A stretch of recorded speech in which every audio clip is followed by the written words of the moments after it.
దర్శనం అయితే కంప్లీట్ అయింది. ఇండియాస్ ఫేమస్ శ్రీ విజయవాడ కనకదుర్గమ్మ వారి పులిహోర ప్రసాదం. ఈ టేస్ట్ అక్కడ రాదు.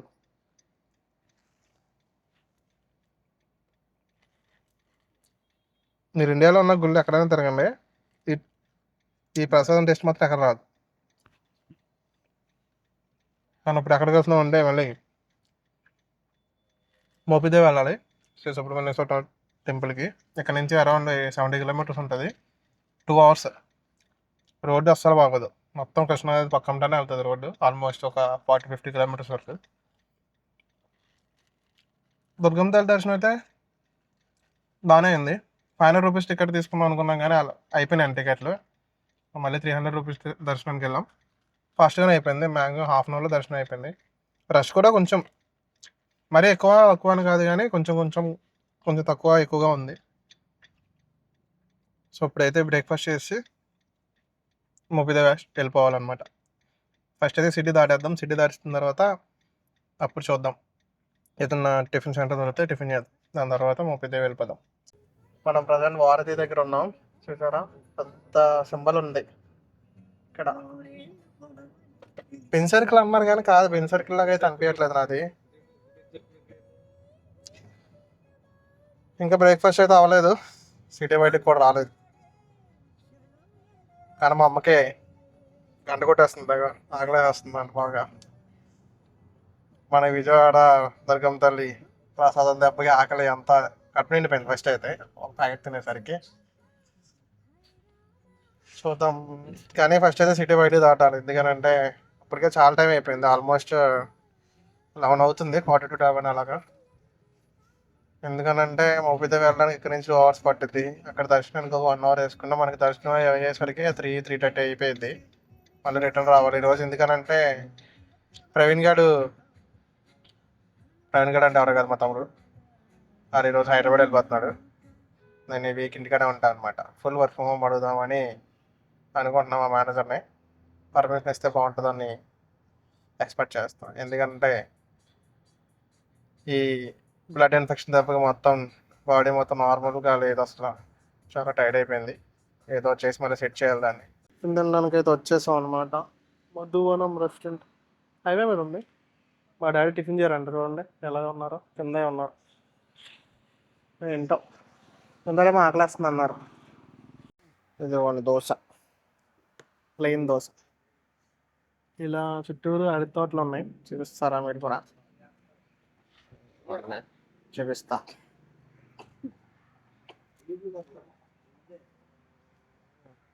మొత్తం అరటి తోటలు అవన్నీ వేసినాయా.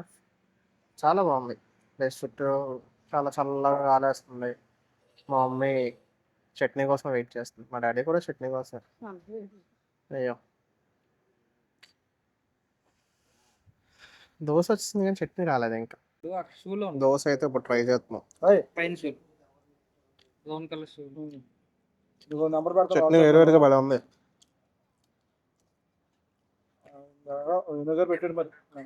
కారపొడి విత్ చట్నీ.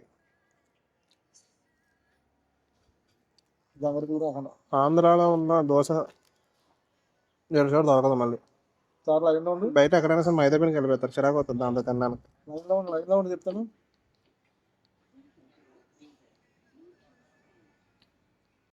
డ్రైవింగ్ అయితే మన దగ్గరికి వచ్చింది ప్రస్తుతానికి. మా తమ్ముడు పడుకుంటాడంట. రాత్రి మొత్తం పడుకొని మళ్ళీ పడుకుంటాడు ఇక్కడ.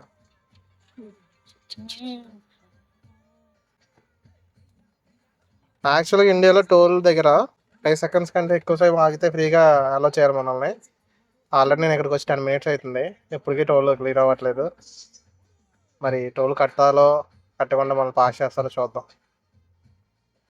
పెట్రోల్ కొట్టించడానికి జియో బంక్కి వచ్చాం.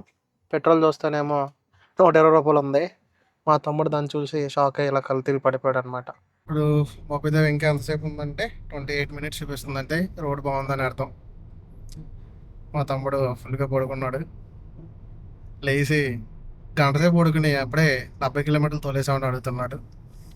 ఆ నిద్ర అలాంటిది అనమాట. నిద్ర అనేది యూజువల్గా పెద్దవాళ్ళు ఏం చెప్తారంటే ఒక వరం అని చెప్తారు. అది మా తమ్ముడికి ఒక 4-5 వరాలు కల్పించారనమాట దేవుడు. మనకి అసలు వరమే ఇవ్వలేదు అనుకున్నది వేరే విషయం. మా అమ్మకు కూడా అంతే పాపం, అసలు నిద్ర రాదు. ఓపీదేవి ఇది నేషనల్ హైవే కానీ డివైడర్ లేదు. Single road, single line national highway అనమాట ఇది. ఇంకా మోపీదేవి 10 కిలోమీటర్లు ఉందండి. రోడ్ అయితే బాగానే ఉంది, కాకపోతే మొత్తం సీసీ రోడ్డు. కొంచెం మీరు ఏమవుతుందంటే బైక్స్ మీద వచ్చే వాళ్ళు అయితే కొంచెం జాగ్రత్త అండి. ఎందుకనంటే సీసీ రోడ్ల మీద 2 వీలర్స్ అసలు తట్టుకోలేం, చాలా కుదుపులు ఉంటాయి అన్నమాట. ఎందుకని 2 వీలర్స్ అయితే అంత రికమెండ్ చేయడం. కార్ అయితే ఓకే. 2 వీలర్స్ మనకి ఎంత ఘాట్ రోడ్ గతుకులు ఉన్నా సరే మనం ఎలాగైనా మేనేజ్ చేయొచ్చు. కానీ 4 వీలర్స్ ఇచ్చినంత సస్పెన్షన్ 2 వీలర్స్ ఇవ్వలేవు సీసీ రోడ్ మీద పర్టికులర్గా. ఎందుకంటే సీసీ రోడ్ అనేది స్మూత్గా ఉండదు, సస్పెన్షన్ కూడా అక్కడ అంత పనిచేయదు అనమాట, అంత వైబ్రేషన్స్ ఎక్కువ సీసీ రోడ్ మీద. సో అందుకని నేను అంత రికమెండ్ చేయట్లేదు. డ్రైవింగ్ చేస్తూ రికార్డ్ చేయడం అనేది బేసికల్గా డేంజరస్. కానీ మా పంది ప్రవీణ్ గారు పడుకుంటాడు, వాడు అసలు అలా ఎంతసేపు మిస్ లాగట్లేదు అసలు. ఎందుకంటే మాట్లాడాల్సింది నేనే కదా, ఆయన అలాగ మాట్లాడతలేదు. మళ్ళీ నేను ఇన్ఫ్లుయెన్సర్ అని చెప్పుకుంటే తిరుగుతాడు అనమాట. మోపిదేవి అయితే వచ్చేసాం. శ్రీ సుబ్రహ్మణ్యేశ్వర స్వామి టెంపుల్ ఇక్కడ ఉంది. మోపిదేవి తనకి ఇదే ఎక్కువ అండి. మోపిదేవి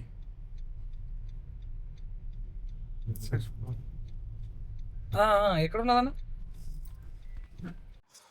సో మూవీ దగ్గరికి అయితే వచ్చేసాం. వెహికల్స్ మొత్తం పార్కింగ్లో పెట్టడం జరిగింది. మా డాడీ వాళ్ళు ఇక్కడ ఉన్నారు. అది మా డాడీ గుడి క్లోజ్ అయిపోద్దని కంగారు పడుతున్నారు ఖచ్చితంగా. మామూలుగా మనం మాత్రం ఏ కంగారు లేదు, ఎందుకంటే ఈవినింగ్ వరకు ఎప్పుడైనా వెళ్ళా. ఈ ఇంటికి వెళ్ళి పెద్ద పీక్ పరిసే పని ఏం లేదు కదా ప్రస్తుతానికి అయితే. ఎప్పుడైనా అది బాబాయ్ గాలి మాత్రం తెగేస్తుంది తెగ. కొబ్బరికాయలు కొంటున్నారు చూడండి. కొబ్బరికాయలు మరి ఎప్పటికైనా తాగదు అసలు. అదే అనిపిస్తుంది కదా ఇప్పుడు మీకు, కెమెరా కంట్రోల్ అవ్వట్లేదు అది. ఆ దూరంగా కనిపించే గుడే ఇంకా మోపిదేవి చెప్పాలంటే. కనిపిస్తుంది, జూమ్ చేస్తున్నారు గుడి. అదే గుడి. అభిషేకాలు ఎప్పుడు జరుగుతూనే ఉంటాయి అక్కడ. ఇక్కడ భోజనాలు కూడా పెడతారు. అసలు ఆ క్యూ లైన్ ఎలా ఉందో పరిస్థితి చూడాలి అక్కడికి వెళ్ళి. నుంచి అయితే మనల్ని రికార్డింగ్ ఏం చేయనివ్వరు, కెమెరాస్ అలాంటివి కూడా ఎలా ఉండదు. సో అందుకని ఏంటంటే కెమెరా అన్ని లోపల పెట్టేద్దాం. ఈ వీడియోతో అయితే ఇక్కడితో ఎండ్ చేసేసిన. Thanks for watching. ఇంకా చాలా వ్లాగ్స్ ఉన్నాయి వచ్చేవి, ఒక్కొక్కటి నెమ్మదిగా అప్లోడ్ చేస్తూ ఉంటాను నేను. ప్రస్తుతానికైతే బాయ్ బాయ్ ఫర్ నౌ.